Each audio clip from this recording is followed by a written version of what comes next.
Assalamualaikum warahmatullahi wabarakatuh. Perkenalkan nama saya Afdal dengan NIM 221054105 kelas E1. Di sini saya akan mempresentasikan proposal penelitian untuk memenuhi tugas akhir dari metodologi penelitian berjudul Analisis Pengaruh Zakat, Infak, dan Sedekah serta Indeks Pembangunan Manusia atau IPM terhadap kemiskinan di kasus pada Kabupaten Siak, Kampar, dan Bengkalis. Yang pertama itu latar belakang. Kemiskinan adalah kondisi di mana seseorang atau keluarga kesulitan untuk memenuhi kebutuhan dasar mereka, sementara lingkungan sekitar tidak memberikan cukup peluang untuk memperbaiki kesejahteraan atau keluar dari kesulitan tersebut. Cahyat 2007 halaman 4. Kemiskinan masih menjadi permasalahan utama di Provinsi Riau, terkhususnya Kabupaten Kampar, Siak, dan Bengkalis, meskipun memiliki potensi ekonomi yang besar. Berikut di samping adalah data kemiskinan dari Kabupaten Siak, Kampar, Bengkalis, Riau dari 2023. Berdasarkan data dari 2023, Kabupaten Kampar memiliki jumlah penduduk miskin terbesar, yaitu 881.028 jiwa, dengan presentasi kemiskinan 7,81 tertinggi di antara kabupaten lainnya. Kabupaten Bengkalis mencatatkan 584.196 jiwa penduduk miskin dengan presentasi 7,34%. Sementara Siak memiliki jumlah penduduk miskin terendah, yaitu 477.064 jiwa dengan persentase 6,11%. Secara keseluruhan, Provinsi Riau memiliki 6.642.874 jiwa penduduk miskin dengan persentase 6,68%. Zakat adalah instrumen utama dalam menghilangkan kemiskinan dan mempromosikan keadilan sosial. Zakat tidak hanya mempengaruhi individu, tetapi juga membantu negara dalam mengurangi ketergantungan pada pajak yang tidak adil. Maududi Islamic Way of Life halaman 94. Infak adalah pemberian sukarela di jalan Allah yang bisa berupa bantuan finansial untuk berbagai tujuan sosial, termasuk mendukung proyek-proyek komunitas. Quran Surah 70 ayat 24-25. Sedangkan sedekah adalah amal sukarela dilakukan kapan saja dalam jumlah berapapun dan untuk tujuan kebaikan. Berikut adalah tabel penyaluran zakat, infak, dan sedekah pada Kabupaten Siak, Kampar, Bengkalis, dan Provinsi Riau pada tahun 2022. Beberapa berikut datanya yaitu Siak memiliki angka tertinggi dalam penyaluran zakat, diikuti dengan Kampar dan Bengkalis. Secara keseluruhan, zakat memiliki total paling banyak dalam penyaluran dibandingkan infak dan sedekah. Beberapa penelitian menunjukkan bahwa zakat memiliki peran signifikan dalam mengurangi kemiskinan. Misalnya, penelitian Khaidir 2019 menyatakan bahwa pemberian modal zakat produktif berdampak positif pada pengentasan kemiskinan, peningkatan pendapatan, dan pembentukan wirausahawan baru.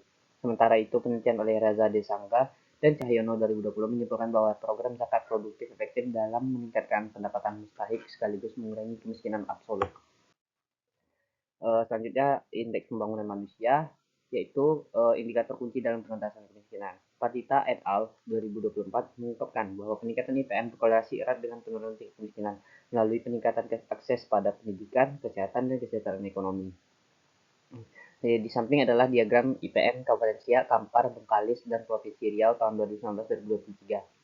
Data IPM menunjukkan tren peningkatan yang stabil di Kabupaten Siak, Kampar, dan Bengkalis, serta Provinsi Riau dari 2019 hingga 2023. Kabupaten Siak memiliki IPM tertinggi, diikuti oleh Bengkalis dan Kampar dengan peningkatan signifikan, meskipun data 2023 untuk Bengkalis belum tersedia. Beberapa penelitian menunjukkan bahwa IPM memiliki peran signifikan dalam kemiskinan, misalnya penelitian Partita Dharma dan Putra 2024 menyatakan bahwa peningkatan indeks pembangunan manusia secara langsung berkorelasi dengan penurunan kemiskinan di Indonesia, terutama melalui akses pendidikan dan kesehatan yang lebih baik. Selanjutnya itu rumusan masalah. Rumusan dalam masalah dalam penelitian ini adalah sebagai berikut. Yang pertama, bagaimana pengaruh zakat, infak, sedekah terhadap tingkat kemiskinan. Yang kedua, bagaimana peran indeks pembangunan manusia dalam pengentasan kemiskinan. Yang ketiga adalah hubungan antara zakat, infak, sedekah dan indeks pembangunan manusia dalam mempengaruhi kemiskinan. Selanjutnya tujuan penelitian. Tujuan dalam penelitian ini adalah sebagai berikut. 1. Menganalisis pengaruh zakat, infak, sedekah terhadap tingkat kemiskinan di Kabupaten Siak, Kampar, dan Bengkalis.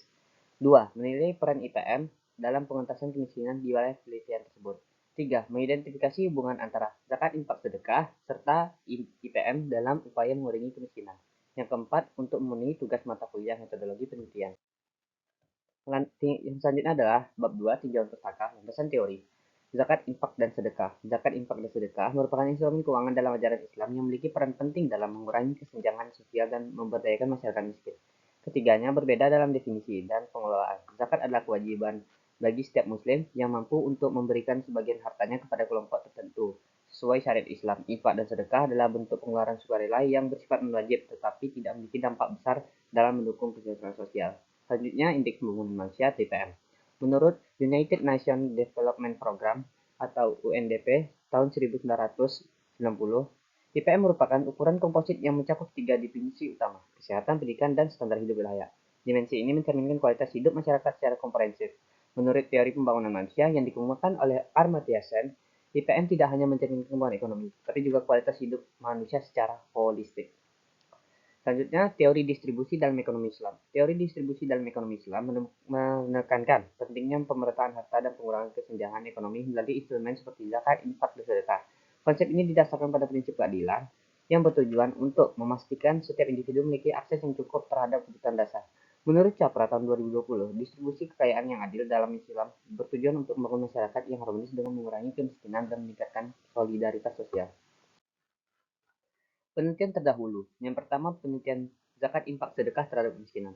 Beberapa penelitian menunjukkan bahwa zakat memiliki peran signifikan dalam mengurangi kemiskinan. Misalnya, penelitian Kaidir 2019 menyatakan bahwa pemberian modal zakat produktif berdampak positif pada kemiskinan, peningkatan pendapatan, dan pembentukan wirausahawan baru.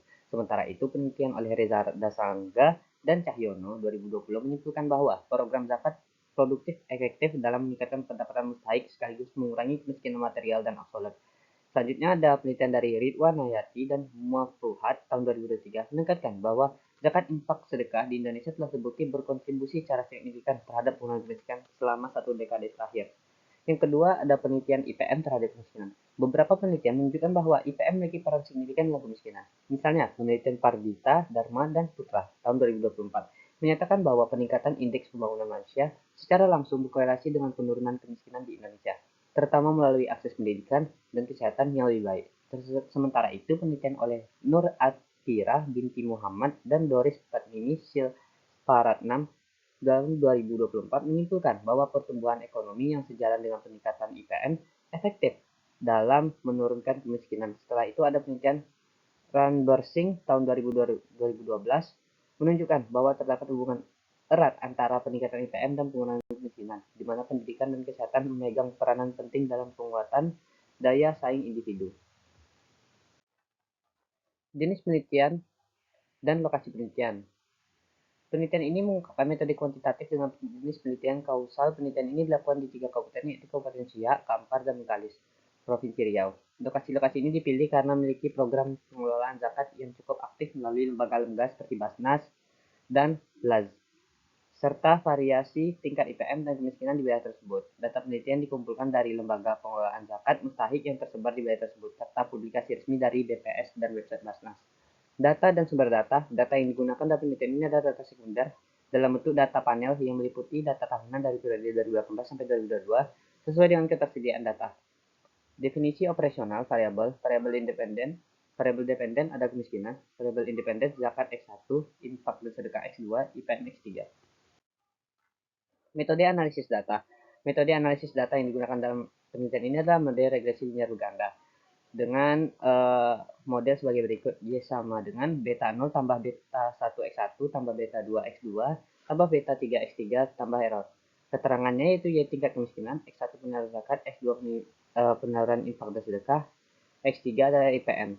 Uji signifikansi, uji parsial atau uji C digunakan untuk menguji apakah suatu variabel bebas berpengaruh atau tidak terhadap variabel terikat secara individual. Selanjutnya ada koefisien determinansi atau R2.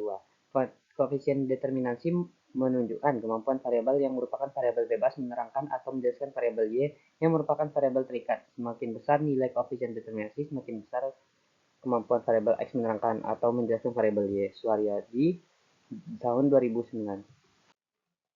Uji asumsi klasik itu uji normalitas yang bertujuan untuk mengetahui apakah data residual dan model distribusi normal. Uji multikolinialitas, uji ini bertujuan untuk memastikan bahwa tidak ada hubungan linier yang kuat di antara variabel independen dalam model. Uji heteroskedastisitas, uji heteroskedastisitas dilakukan untuk menguji apakah varians residual bersifat konstan atau tidak.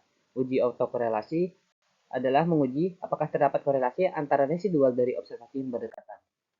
Sekian yang dapat saya sampaikan, lebih dari kurang saya mohon maaf. Wabillahi taufiq wal hidayah. Wassalamualaikum warahmatullahi wabarakatuh.